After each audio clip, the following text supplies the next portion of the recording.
Hello and welcome to the Swan Song Podcast. My name is Ben Buddy Slack and I'm the founder of the Swan Song Project and the host of this podcast. The Swan Song Project is a charity and we're based here in Leeds in England, and we help people who are facing the end of their lives or dealing with bereavement to write and record an original song. We believe in celebrating lives, making memories and leaving legacies. If you'd like to find out more about the charity, you can visit our website, which is swansongproject.co.uk. The podcast features songwriters. Each episode of a different songwriter on. I ask them to share with us one of their songs. We talk about how they wrote it. I ask them to share a songwriting tip, and I also ask them for a song that's meaningful to them in some way related to bereavement. This episode features Siobhan Miller, and it's a really fun and interesting conversation. I think you're really going to enjoy it. If you do, please like, share and subscribe to the podcast. We're really trying to grow it, and we've got some great guests coming up that you're not going to want to miss.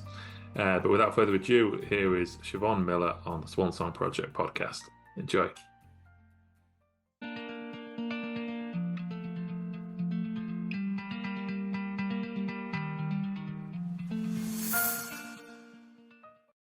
Okay, today I'm here with Siobhan Miller. Thanks for joining me, Siobhan.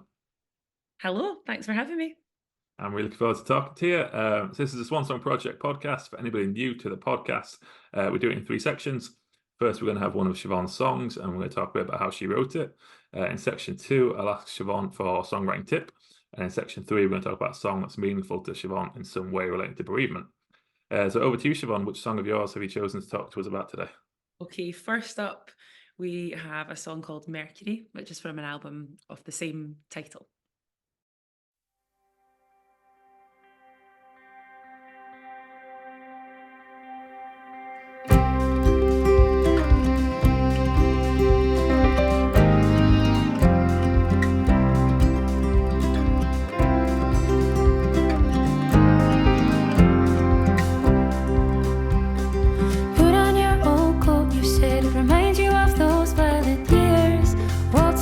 Balance on the cutting room floor. Dressed up in the 60s, you look just like your mother did. Feathers on your shoulders show your challenge to the day. It's a weight, too great to bear. The undergrowth takes hold. Now I don't know which way to go. Tell them to join light, to meet you at the picket line. Stronger with each voice, ceasefire, reaching out across the border, skimming stones as best we can.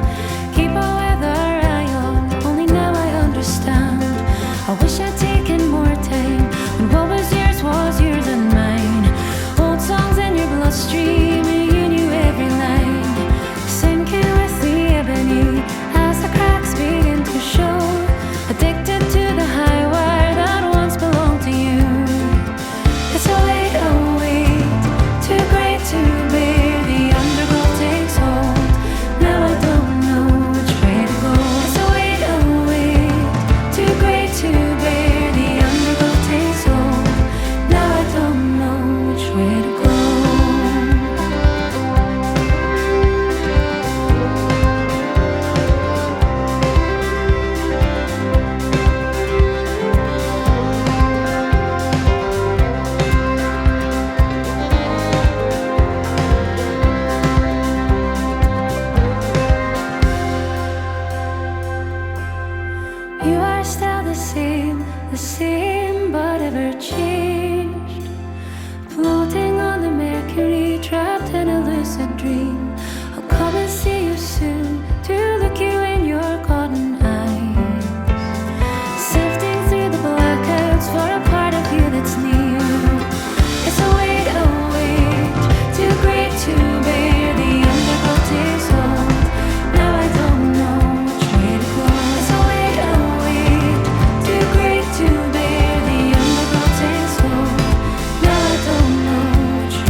Okay, brilliant. So that was Mercury by Siobhan Miller.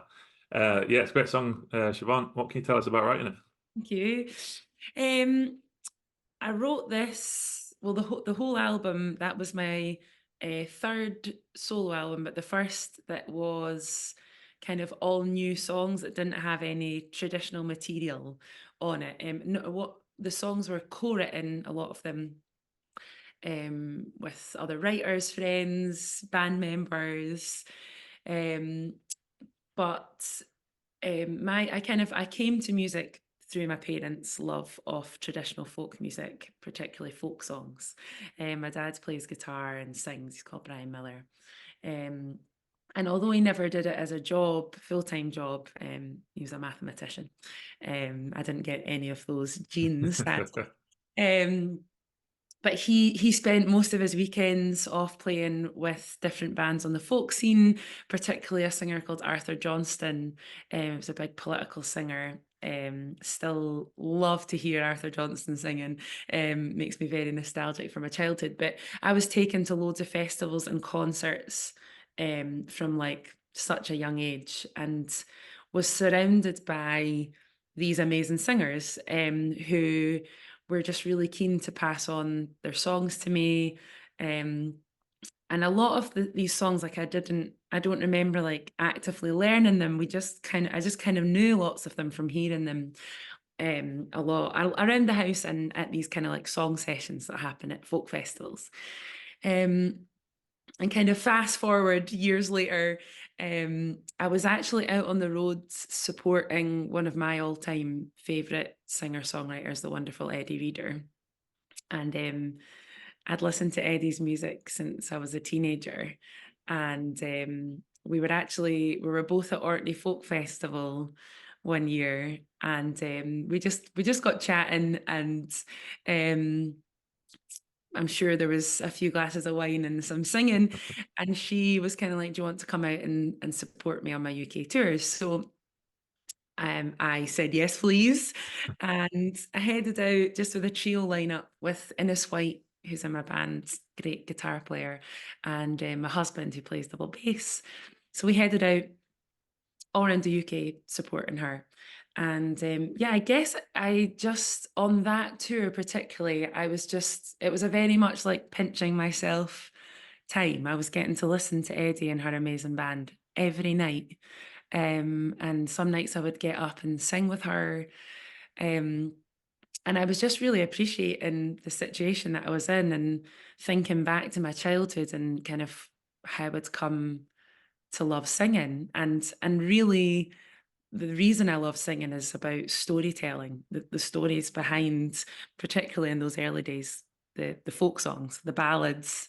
And that's what Eddie's such a master of. It doesn't matter what she's singing about, but she creates these stories, and you're just totally drawn in. And that's how I feel when I listen to her and I watch her perform. So this song, it was really me thinking about the lucky position of being around lots of amazing singers and inspiring people through all of my life, but also the handing down of gifts that are more like not things you can unwrap in a box, but stories, traditions, advice to take with us into our own kind of next steps. And yeah, we were actually in Milton Keynes, which is one of my favourite spots to come visit on tours now. A lovely thing that's happened off those tours is that I kind of go back to some of the same venues and play the smaller rooms. And Milton Keynes is always on the list if we can get there. But we were just backstage, Innes and I, and the chorus to that had been kind of floating around for a few days, which is kind of what happens with my songwriting. And yeah, we just sort of got into it it happened very quickly, that song. And yeah, we definitely kind of, we were exploring all of those ideas about what influences you early on, and the excitement of that as well. That's really interesting. Yeah, it's yeah, great thing to explore in a song, and quite an interesting, complex theme for a song, isn't it? Which and not necessarily like a common song theme, which I always like songs that are a bit more, that aren't your standard love song or something like that. So was that, you said the chorus was kind of floating around a bit, was it? And how conscious was that at the time? Did you have it in your mind, like, this is what I want to sit down and write a song about, or was it like that was just like in your subconscious and that came together that way? Do you remember? It definitely, like, this is kind of what happens. I was thinking so much on that tour, like every night, really honestly, every night up on the stage, being like, I can't believe I'm doing this. What an amazing opportunity, and also just what a kind of wonderful way to get to share my music with audiences, most of whom had never heard of me, and I was meeting people in the break, and it was just really exciting, and it was very inspiring. So I think, I wasn't sitting down thinking, right, I've got this idea. That's not really, I'm not great with that. I try sometimes to give myself a little bit more kind of boundaries in that way, but I was definitely, I remember walking around Milton Keynes shopping centre. A great place to write a song. I love that place. It's great. I started singing the chorus around and around, and I remember singing it into my phone. People like looking at me like, what is she doing? And then so I just started singing it backstage, and it started playing along. So it definitely wasn't, I wasn't like, here's my idea and here's what I'm thinking about and here's how I'm feeling right now. He's really great at sort of picking up on what I'm doing. And then we played around it a bit, and then I would like record what we're doing again, just on my phone. And then I went off. It wasn't kind of like we wouldn't like kind of sit and write the song together. It's kind of, I don't really play anything comfortably enough to kind of sit, and I can play piano a bit to get a rough idea of what I'm doing, but I kind of really like to get an idea and then go off myself, and then I'll just work on the lyrics, and then we started working on this album. So that kind of pushed me into taking it back to the band with my husband, who he's produced the last 4 albums, and kind of really started working together on the idea. So not a fully formed thing in its first kind of first shot at being sung out in the world. It was kind of months later that it then took shape, but the lyrics were all kind of written whilst I was away, and then I came back to it and formed it together. And was that, so then you had the chorus, and then would you sit and write the lyrics without a tune in your head, or do you kind of come up with a bit of a tune as it come together, or that just kind of happens together? Like I say, because I don't write music. I don't notate music. I get the band to do that for me. So yeah, very much.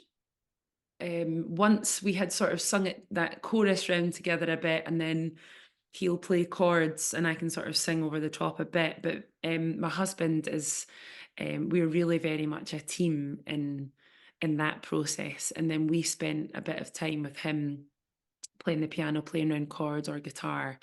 And I pretty much had the melody for the verse already kind of stewing away before we sat down with the full lyrics. But the words to the chorus and the melody to the chorus, those came at the same time to me whilst walking around the shopping centre. Shout out to the Milton Keynes shopping centre. Yeah. Yeah, there's some really beautiful really descriptive lines in it as well. I really like I wish I'd taken more time on what was yours and mine. Old songs in your bloodstream, you knew every line, was it? And that was a beautiful, really descriptive lines. One thing I noticed is there's not a consistent rhyme scheme in the verses, is there? No.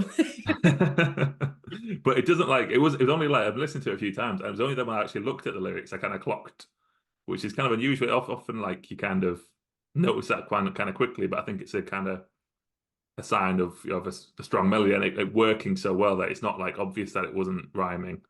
Mm-hmm. Well, thanks for noticing. Yeah. Again, I probably wasn't, when I'm writing the lyrics like that, I'm not really conscious. I'm not thinking, oh, I don't want there to be a rhyme scheme. But probably as I got into it and I was sharing it with you, and that's the sort of thing he would probably have leaned into and been like, oh, that's great. He's very good at noticing things about a song and a direction that we could go with. But that particular line that you wrote, that I wrote, that you just kind of read out, was because there are lots of different elements to the song, because it is kind of about all the influences.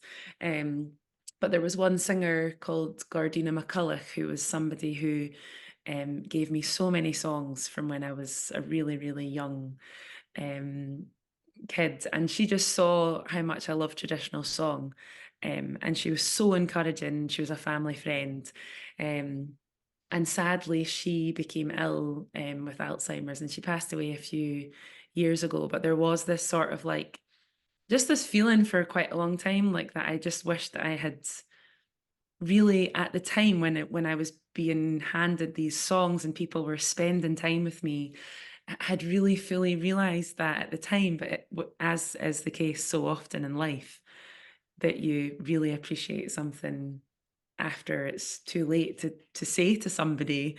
I think she knew, though. We spent a lot of time together. She actually ended up being one of my tutors at the RCS when I studied Scottish music. So we spent many hours in practice rooms having a really great, lots of giggling, lots of laughing, learning songs from her. And I'm so grateful that I had all of that time to learn songs from her. But that's really what that particular bit is about. Oh, nice, yeah. So there's multiple different people that are kind of like referenced in different parts of the song. I was wondering whether it was about one person in particular or whether it was I couldn't really say specifically. yeah. Like I say, because very often when it's a quite a big idea that I'm kind of realizing for myself, um, when I'm writing, certainly when I was writing this, I wasn't writing specifically about a person, but I felt that when I was writing the some of the lines that were coming out, I was like, I know exactly where that's coming from. I know why. I feel like that, and I know what it's in relation to. But that happens quite a lot with me, where it's not, I haven't decided beforehand that that's what I want to write about. It's more kind of like how I'm feeling, what I'm thinking about a lot at that time.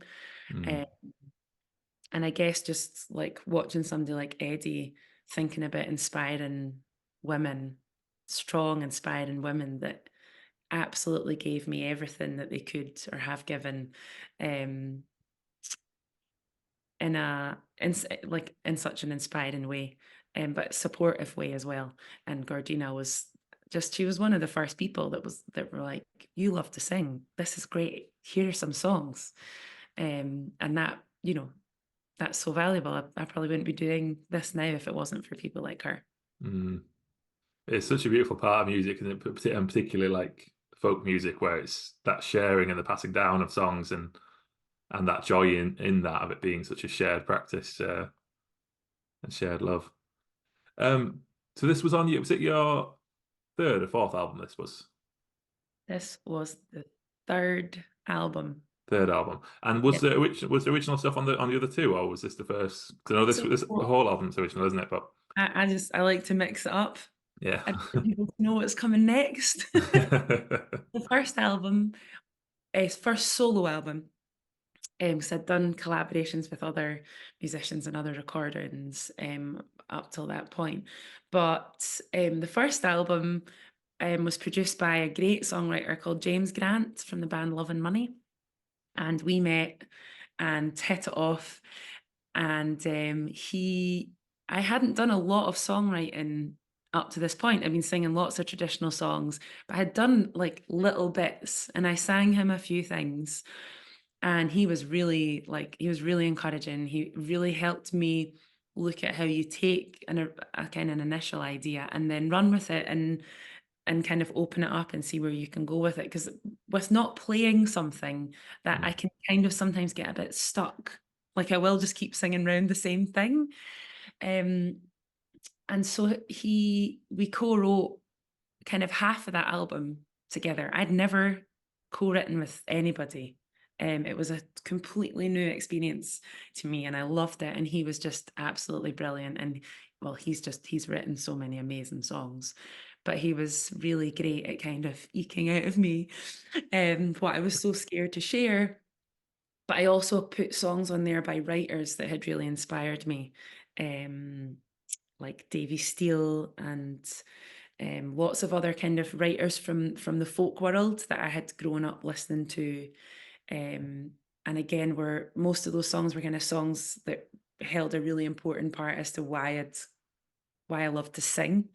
But then kind of looking back also, I guess they started to form my love and interest of songwriting, but I didn't think of myself as a songwriter in any way at that point. So it felt like a total like step into the unknown. And we just had a wonderful time. He thought big. I mean, he got the Prague Philharmonic Orchestra playing on my songs. He wrote some songs for me, beautiful songs, and he writes in really cool tunings. So it was really interesting, and I learned a lot from that.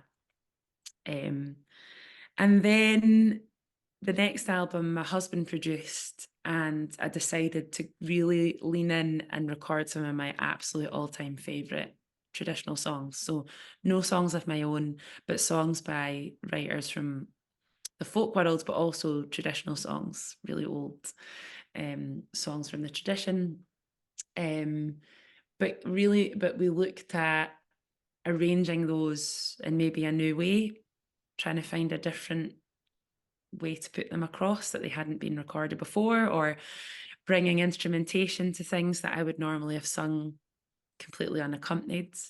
Those are kind of my two worlds. When I started out, I was singing mostly unaccompanied songs, and I love doing that, but I also love watching how something can develop when you bring in people to collaborate. And so my husband we brought in like a full band, and that kind of became what we were then touring for the next couple of years, a mixture of those two albums. And then after a bit of a break and a bit of plotting, we decided that we would kind of take things from what we'd been doing, but do Mercury. And again, I didn't know I was going to call it Mercury. I didn't know that would be the title track. I had been writing away in the background whilst we'd been away touring, doing lots of these, my own tours and tours with people like Eddie. And so, yeah, I guess there was a lot of writing on the road happening. But really writing myself, writing lyrics. And then when we decided we were going to make the next album, that was kind of okay, I had the focus. We brought in the band, and we went into a rehearsal space in Glasgow called Berkeley 2, where most musicians in Glasgow have spent a large amount of their time. And I think we booked that out for like a week or something. And then we booked a show, like a secret show, in Glasgow in the Hug and Pint, great venue, and just played what we had at the end of that week. So my husband, we'd formed quite a lot of it already. Then we went in and brought lots of the band in throughout that week. And I've never worked in that way before either. So that was also a kind of stepping into a whole new world. But it was really great because I'm really good with a deadline, not so great without. So I really liked that pressure of being like, okay. And yeah, so that's how that album came about, but very different way of working first two. Yeah. But I really like that. I really like trying out things in a different way. And I think when you've kind of got a team that you know really well and you love working with, it was a very exciting time. Do you does it feel different releasing original stuff to releasing traditional stuff? If you put out an album, do you have a different feeling when an original song's going out compared to when a traditional song's going out? Interesting. I don't think I've ever thought about it. It's always exciting to put new music out. And I love going into the studio. It's a place that I feel really happy and comfortable. So there's always a lot of excitement, but I guess, yeah, there's a bit more tension when it's your own material. But most of the time I'm just excited to get it out there. And my love of traditional song is so much as well that like I often have this like feeling of like, I hope people like what I've done with this. But really now I've done a lot of recording, and I guess it's that feeling of like, well, here's what I've done. Here's the snapshot of what I've done for now. And you kind of just have to get used to putting it out there and try to enjoy the process of sharing it with people. It's playing the things live when they're new that is a really kind of different feeling. I love it. It's exciting, but it's totally nerve-wracking. And when it's a new song, I guess that's kind of like the next level up. Yeah. And I guess if some of the traditional stuff you do, it's songs that you've known like your whole life, that feeling, like you could do just like, there's no kind of thinking involved with it compared to doing something for the first time, or you've only done it a handful of times and the amount of variables in it. Mm-hmm. And I think for me with songwriting, it isn't something I'm doing all of the time. So it is a kind of like, all right, I'm stepping into this, like, how's it going to go? And there will be chunks of time where I'm not actively writing, and I've been trying recently to be a bit more disciplined at doing it more often, because like I say, it's like I kind of like the ideas just to come to me, but it doesn't always work like that. And I've had lots of really interesting chats with other songwriters, and they're like, oh yeah, enjoy that whilst it lasts, but you've got to craft it. And I always find it interesting chatting to people about their processes. Yeah, I'm a big fan of the 9-to-5ers, the kind of songwriters who like just sit and write all day, every day, regardless of that. Like, I want to make myself do it. Yeah, it's hard work. But I'm so lucky that a lot of the musicians I work with that are in my band are also love to songwrite. So on Mercury particularly, I kind of went to the band. I have an amazing drummer called Louis Abbott, who's in the band Admiral Fallow. So he sings and writes in his own band, but he plays drums for me. And so he'd kind of like, he'd started a song after we'd been in Shetland Folk Festival. He kind of started something, and he asked me to just send over like a few lines. And that's how one of those songs was written. And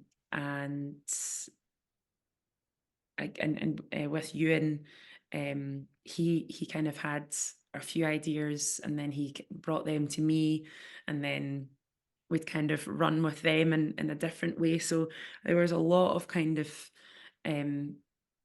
different ways of working out of the one album, and then putting everybody together.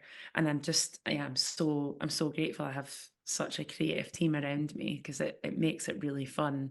But it really helps bring the songs to life in a different way than me just singing them on a cover.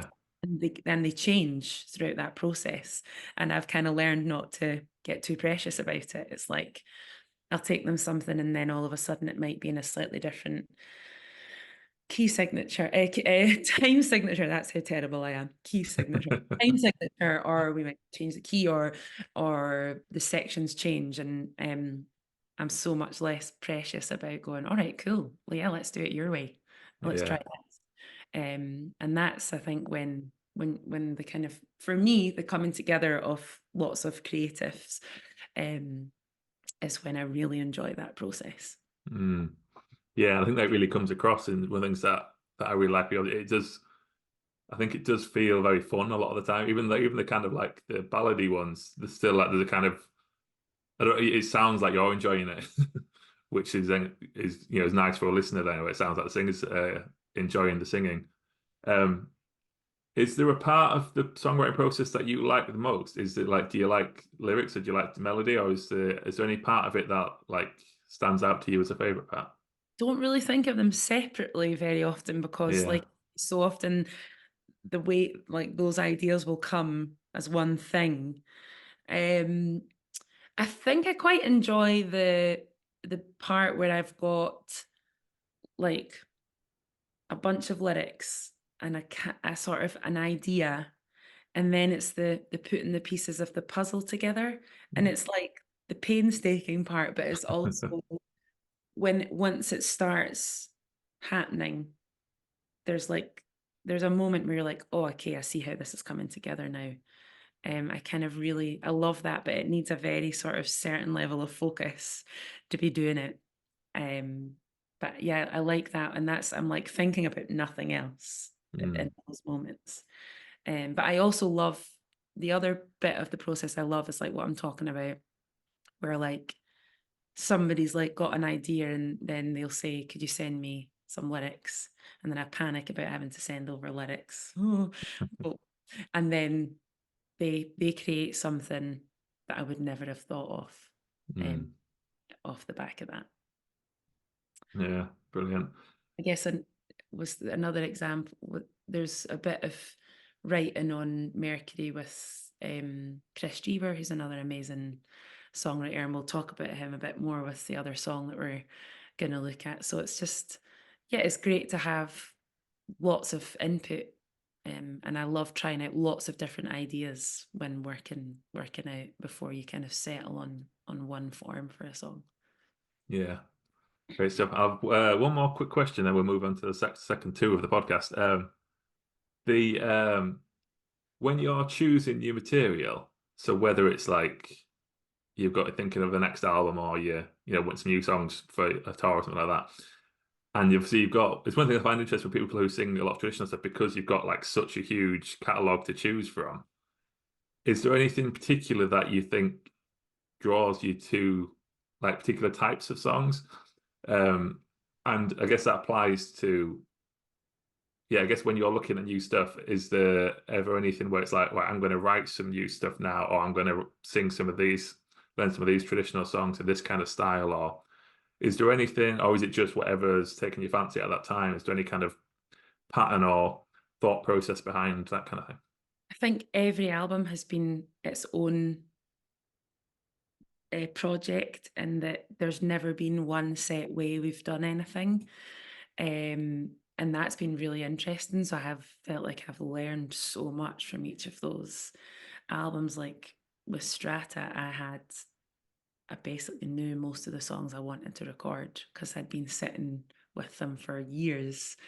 And I think it is also about thinking, I like to have more than I need, so that you can really, I like to think of them as a full album, and what songs work well with each other, and they kind of flow as a whole piece. But I don't feel like I have a strategy for every time, because it depends on the music that we're looking to make. And none of the albums kind of have the same, they're not completely, I don't try to be like completely different album to album, but and I do kind of feel like all of the albums that I've brought out, they feel kind of they felt like one cycle of albums.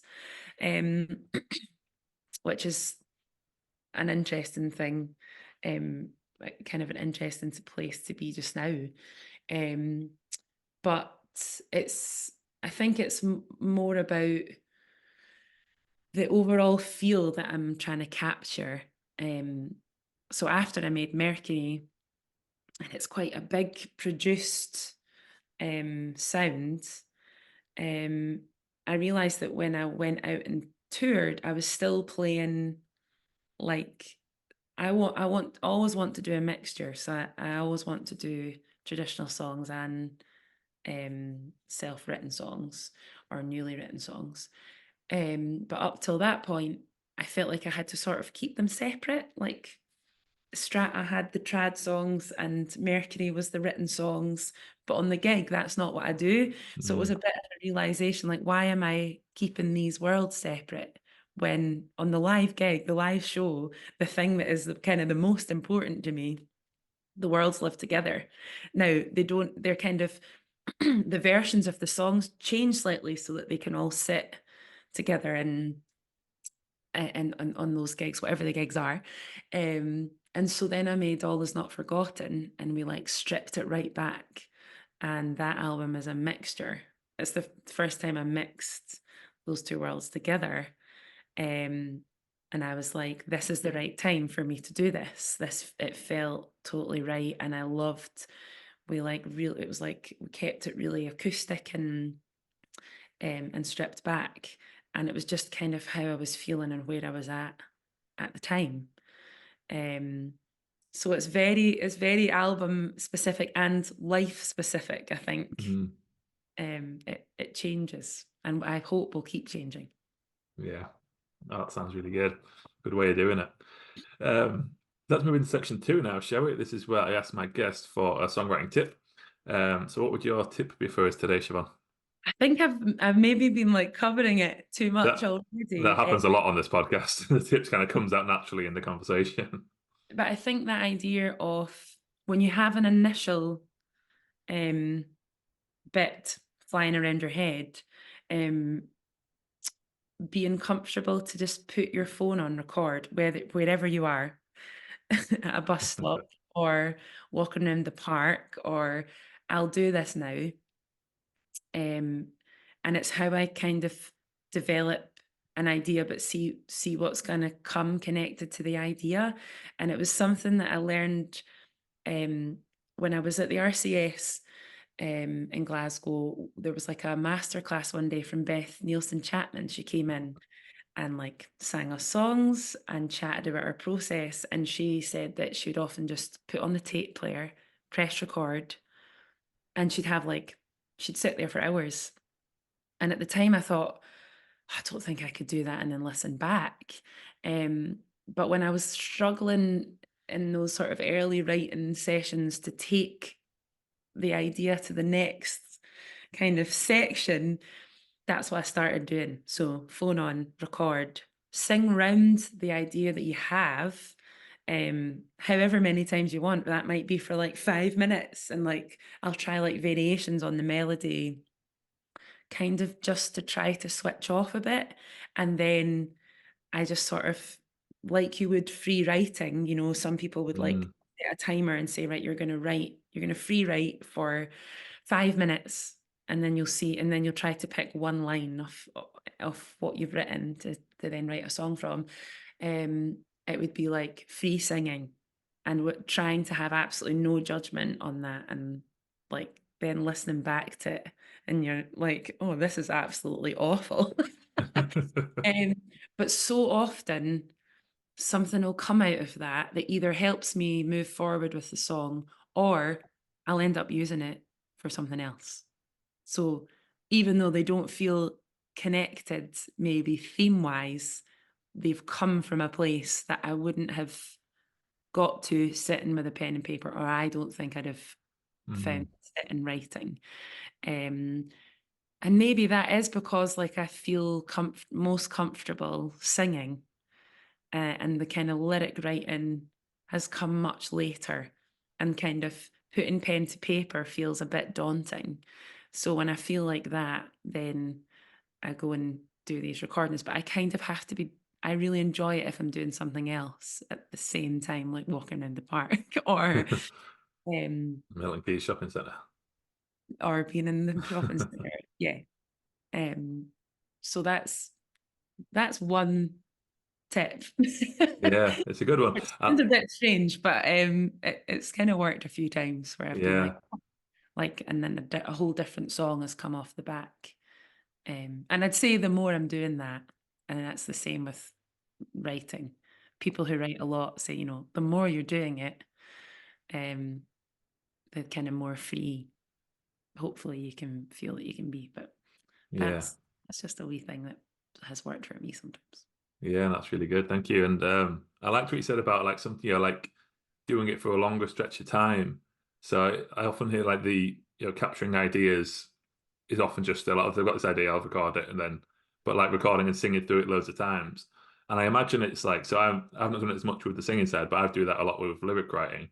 And I think there's an element of when it's like you almost forget what you're doing, so you forget that you're recording, and then you're just enjoying the process. The same, like that's kind of where I'm trying to get to. Yeah. And for some people, that's like their version of meditating. Yeah. Like I've tried meditating. I'm terrible at it, but I do think that like maybe everyone has their own way of tapping into that part of your brain where it is active, but I'm not also thinking about what's for dinner or where I'm going later or what time is the sound check. It's like there is a focus, but it's a very sort of relaxed focus. Yeah. Words, isn't it? Yeah, and I always think it's like when the judgment kind of switches off a little bit, like so 7 minutes when I'm first lyric writing, the first few lines, like, oh, what if somebody sees this? But then you got a few minutes in, then you kind of like you forgot that you're writing down what somebody could read at some point, and the ideas are flowing. So yeah, I think that's really good advice. Maureen went peacefully, and she went in my arms. I could speak to her, but it wasn't enough. There were still things I wanted to say to her. But the end product, even now I can't believe it. I think it's wonderful, and it encapsulates everything of what I wanted it to do. And if I'm feeling down, I can play that and hopefully it'll lift me up. And if I'm feeling high, let's think about the good times. If you would like to help more people like John write songs in memory of loved ones, please donate to the Swan Song Project today. Let's move into section 3, shall we? This is where I ask my guests for a song that's meaningful to them in some way related to bereavement. So which song have you chosen for us on this section, Siobhan? So, you've tied it in well, because this is the title track from the album I was just talking about, All Is Not Forgotten.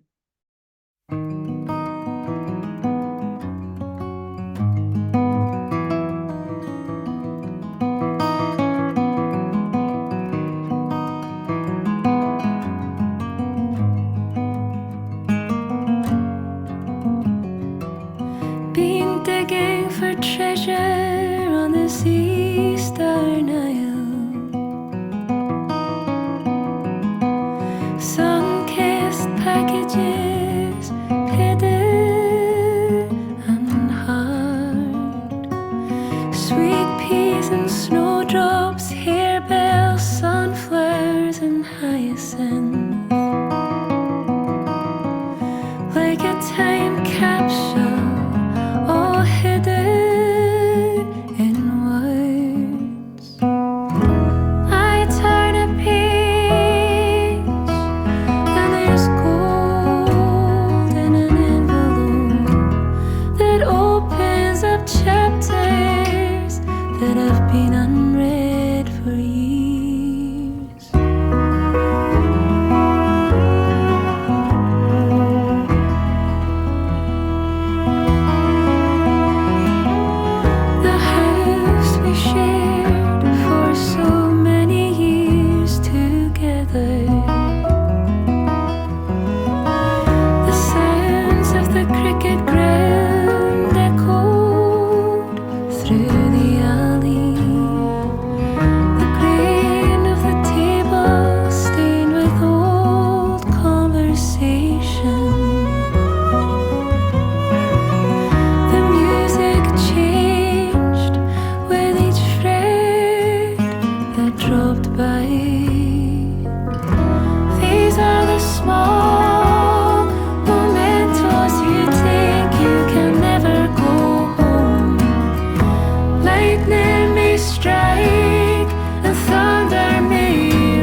And I mentioned there Chris Drever, who is just one of my all-time favourite singers and writers. And I'm just really lucky that I've had the opportunity to work with him over the years. And we, for All Is Not Forgotten, we were doing some writing sessions with my husband, and we were looking for starting places, ideas to get us going. And I think he was just like, well, tell me some things about your childhood and things that meant something to you, or memories that have really stuck with you. And I told him a story about how my grandmother, who was from Fife, she loved her garden. It was like that was her absolute like sacred place, and she spent most of her time in there. But it was a very sort of like, it was a well-kept garden, but it was quite wild and free as well. And it was such a magical, it really felt like a really magical place to hang out as a kid. So I've got loads of really lovely, happy memories being there when I was little. But kind of years later, my mum and I started finding in books around my house in Pennycook, just outside of Edinburgh, but also my grand's house, these little packets of seeds with her handwriting on them. Sometimes just like what is in the packet, sometimes with like little notes, instructions, how not to kill the plants. And we found these after she passed away. And it was just such a lovely thing to find. It was such a comforting thing, seeing her handwriting, but also having this thing connected to what was such a big part of her life. And so I told Chris this story. I probably got myself greeting at the same time. And he was like, "Oh, right, lovely." So he kind of ran with this idea of the little things that are so important in remembering people or places, thinking about the different chapters that have gone before, and like the need to move forward from those, but you can take little bits with you. So that song, it kind of happened then really quickly with that idea. And that line that repeats, all is not forgotten, all is not forgotten, or I have not forgotten, I have not forgotten. It just feels like a really lovely thing to sing. It's like she's not forgotten. The things that she loved, we've taken with us, but we also have this like little real thing that we can like hold on to. And yeah, I love singing it. It makes me like feel slightly closer to her in some way. And it also sort of felt like a wee bit of a full circle moment with the writing, because on the first album, Flight of Time, one of the very first songs I ever had written was for her. So she's clearly somebody that, was very important to me. But that song was all about kind of what we touched on at the start, just like making sure you let the people that are important to you know how important they are to you when you have the opportunity to tell them. So that first song was really kind of for her and around that idea. And then here we were, like 4 albums on, and I was like, it felt like a lovely sort of like revisiting bits of that, but with a slightly different message. And Chris just has a really amazing way with creating a story and visuals in his writing. With everything I sing, whether it's traditional or a written song, I kind of have a full moving motion picture happening. Whether I'm recording or on stage, I love to have, it's like, yeah, full movie happening. And I really love so much of his writing in this.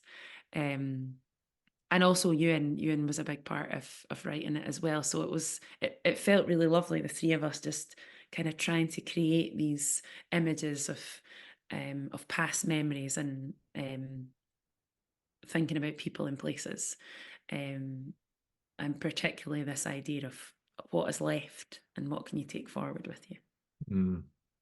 Yeah, it's a really beautiful song, really powerful. The lyric that I wrote down that I really loved was the grain of the table stained with old conversation.